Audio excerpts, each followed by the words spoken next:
presentation, please welcome Francis Gurry.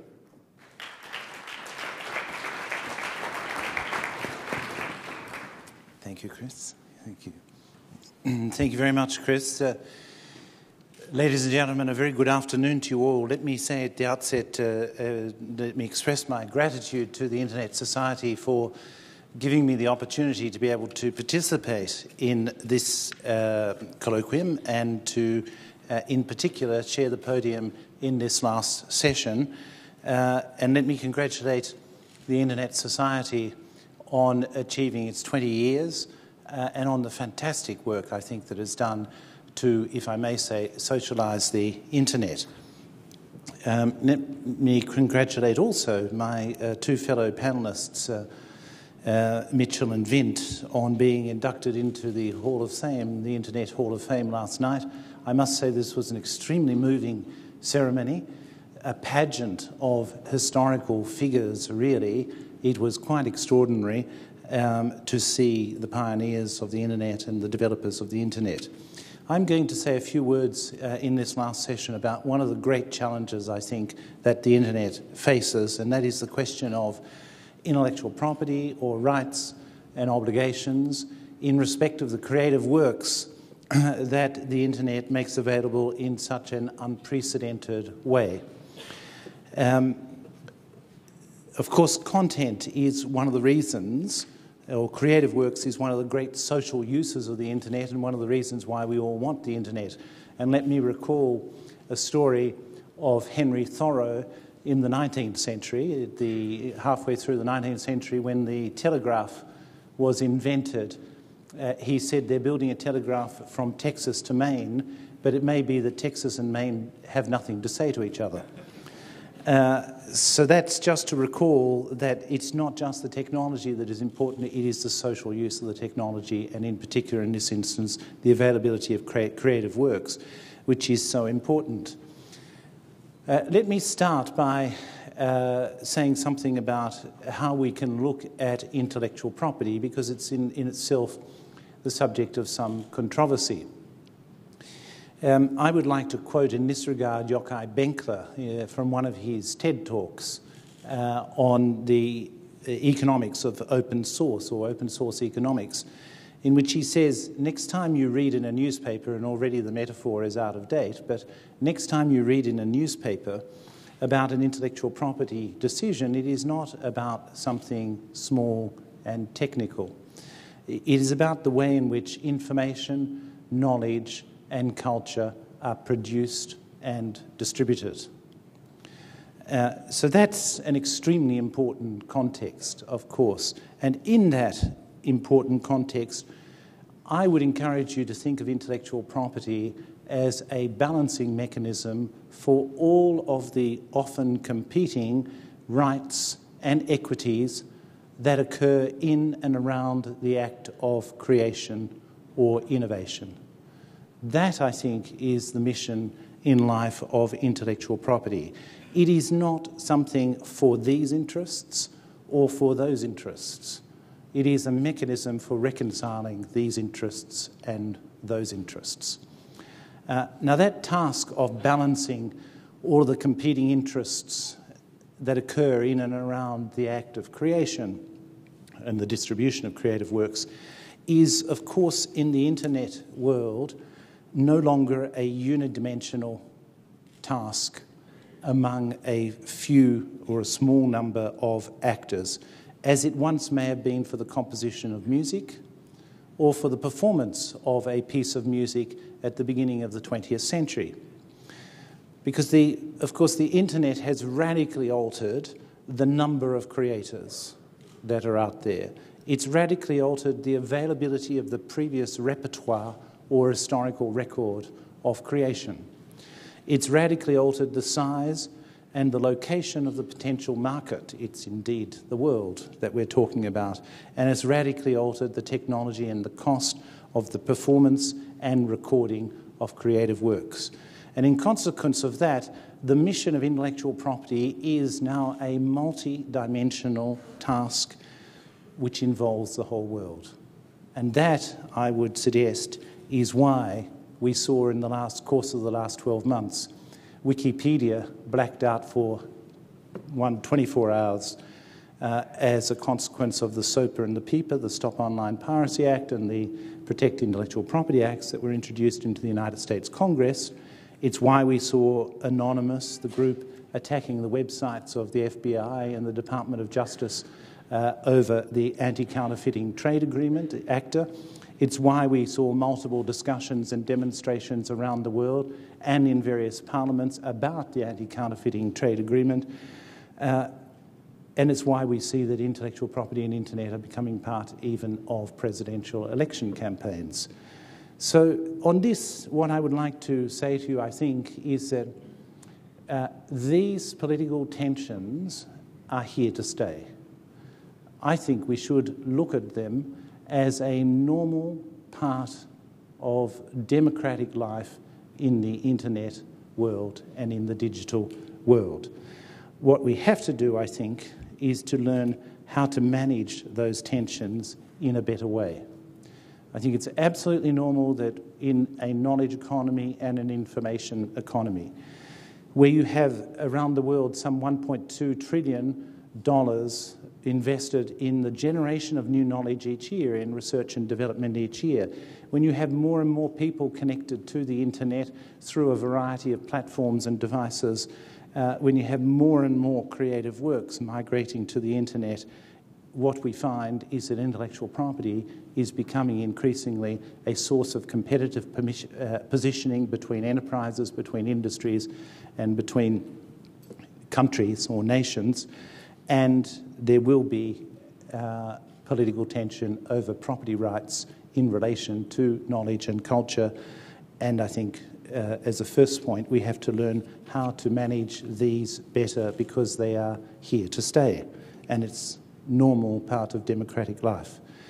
Let me now turn, if I may, to the big issue, if you like, which is the great migration of creative content.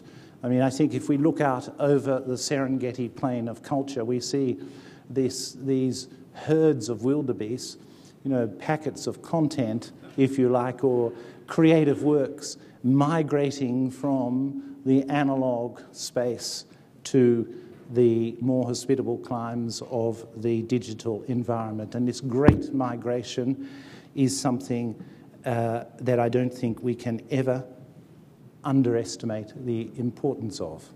It is extraordinarily important, and I think, if I may say, it amounts to the re-expression of our culture. It's similar, in other words, in dimension, if you like, to the transition that we will have to undergo from a carbon-based economy to a carbon-free or carbon-neutral economy. It is something in which, a transition in which everything is being re-expressed.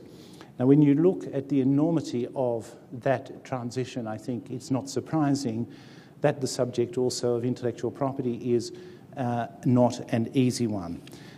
So where are we in this situation, in this transition? And that's, of course, an extremely complex question, and I would like to make just 3 comments about it, if I may.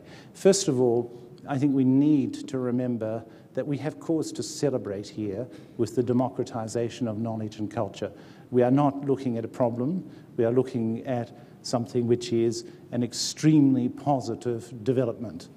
But secondly, I think that we need to ensure as we go forward and as technological change occurs increasingly rapidly, that the policy mission of intellectual property as a balancing mechanism for the various interests in and around the act of creation, we have to make sure that that policy mechanism is neutral to technology and neutral to the business models built upon technology. This is, I think, one of the primary tasks that public policy makers have. The purpose of copyright is not to influence the technological possibilities for creative expression, nor the business models that are built upon those technological possibilities. Nor is it the role of copyright to preserve business models that are established on obsolete or moribund technologies. The role of copyright is to play a neutral role in relation to technology and business models built upon technology, and to extract some value from cultural exchanges and cultural uses of cultural property to return to the creators. And my final comment, I think, is that I think we should set ourselves an objective here in the intellectual property world, which is an easy objective to say, but a much more difficult one to accomplish. And I think the objective should be that we should aim to make it as easy to get creative works or content legally on the internet as it is to get them illegally. And we know that it's very easy to get them illegally. But we should aim, I think, to make it possible to get creative works legally just as easily as we can get them illegally. Now, as I said, that is easily said, but it's a massive task because, again, and I'm speaking a lot about re-expressions, but it involves the re-expression of the business architecture that existed for the territorial world of analogue content, and the re-expression of that business architecture in a simple, efficient, global, digital marketplace. And we know that we're on that track, but we are a long way away from achieving it. And there are all sorts of unevennesses that exist in the legal, the law of the global digital marketplace and in the infrastructure of the global digital marketplace. There are many elements that need to be considered here. I would like to mention just one that I think has been mentioned this morning by Vint Cerf in the session on intellectual property and innovation and the internet, and that is the question of registration. You know, the international legal system for copyright is built, the Berne Convention is built upon the basis of no formalities for copyright protection. You get copyright protection automatically. And I think that while it's unlikely that we can revisit that principle since it's embedded in an international convention that is adhered to by over 170 countries, it's unlikely that we can do that. But what we can have is voluntary registration systems, and we can encourage the use of voluntary registration systems. And I think that this is an element of infrastructure that is absolutely indispensable for building the global digital marketplace. To be able to find out easily who owns the rights and who controls the rights in relation to different pieces of creative content. I'm going to make only one more comment, if I may, on this very complex set of questions, and that is to mention one of the great, of course, features, one of the most beautiful features of the internet is the enlargement that it has facilitated in the participation in creation of cultural works. It's enabled anyone really to become an author and a publisher, and it has enabled anyone to be a composer or to be a performer or a musician. And this enlargement of participation is, of course, a very special feature and a very valuable feature of the internet. But with it comes a fundamental challenge to our notions of author and authenticity upon which the copyright system is built. Again, it's a very complex question, and I can't go into all of the various dimensions of this question, which are extremely rich. But I would like to mention just one element of it, and that is user-generated content. User-generated content, or mashups, if you like, as one form of user-generated content. It's an extremely serious issue. It's an extremely contemporary issue. It's under exploration by the federal government in Australia, for example. It's under consideration within the context of copyright legislation in Canada. It's under consideration in a number of other countries around the world. And I would like to emphasise the importance of this issue, because if we are going to maintain respect for the institution of intellectual property as a balancing mechanism for all of the interests that occur in and around the act of creation, which I certainly hope we will do, and if we are going to take advantage of the multiple possibilities and the rich possibilities to which the internet gives rise, then we're going to have to find a way to address this particular question.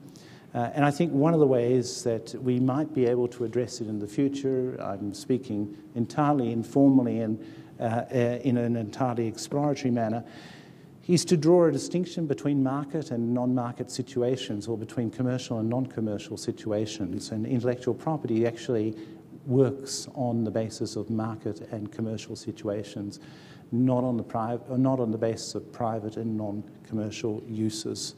And this is a very important possible distinction for intellectual property going into the future, because it also involves, for example, if you magnify it out, a distinction between markets in the world in which there are rich and paying consumers, and markets in the world in which there are poor and consumers who are unable to pay. So it's a distinction, I think, that can have a lot of merit in looking at the way in which we go forward in balancing the equities in relation to intellectual property. Thank you very much.